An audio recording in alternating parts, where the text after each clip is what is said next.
और सबसे महत्वपूर्ण, सदन में हमारा खुद का भी आचार व्यवहार भारतीय मूल्यों के हिसाब से हो।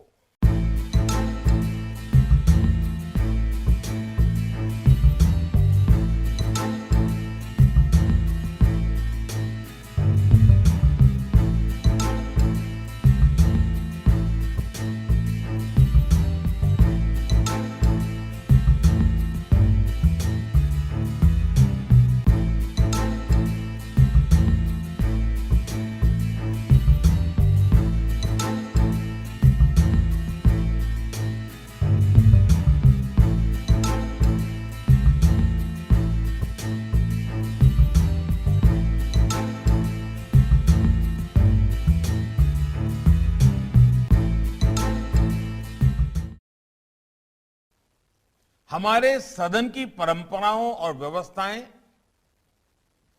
स्वभाव से भारतीय हो। हमारी नीतियां, हमारे कानून भारतीयता के भाव को, एक भारत श्रेष्ठ भारत के संकल्प को मजबूत करने वाले हो। और सबसे महत्वपूर्ण, सदन में हमारा खुद का भी आचार व्यवहार भारतीय मूल्यों के हिसाब से हो। ये हम सबकी जिम्मेदारी है। इस दिशा में हमें अभी भी बहुत कुछ करने के अवसर है। साथियों, हमारा देश विविधताओं से भरा है।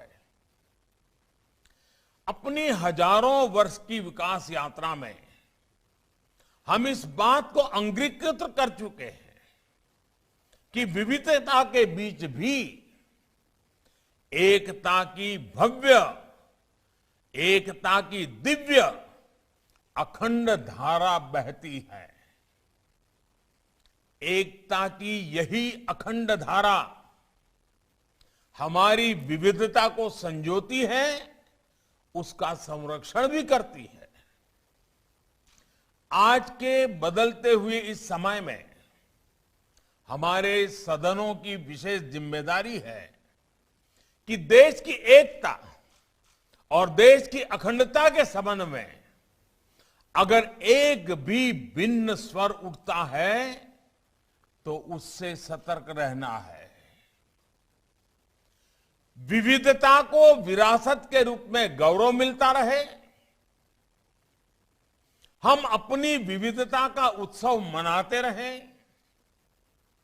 हमारे सदनों से ये संदेश भी निरंतर जाते रहना चाहिए।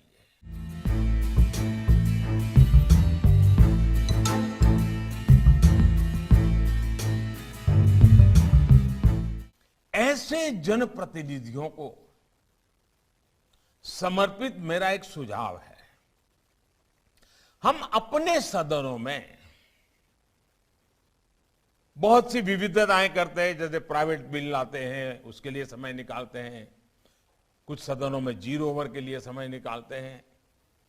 क्या साल में 3-4 दिन,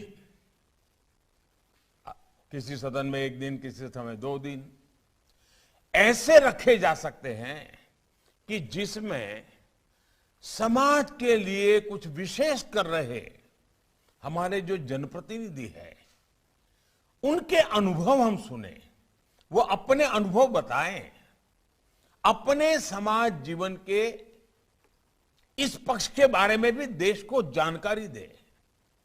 आप देखिएगा, इससे दूसरे जनप्रतिनिधियों के साथ ही समाज के अन्य लोगों को भी कितना कुछ सीखने को मिलेगा।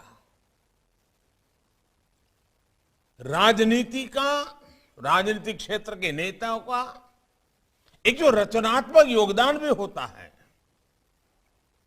वह भी उजागर होगा।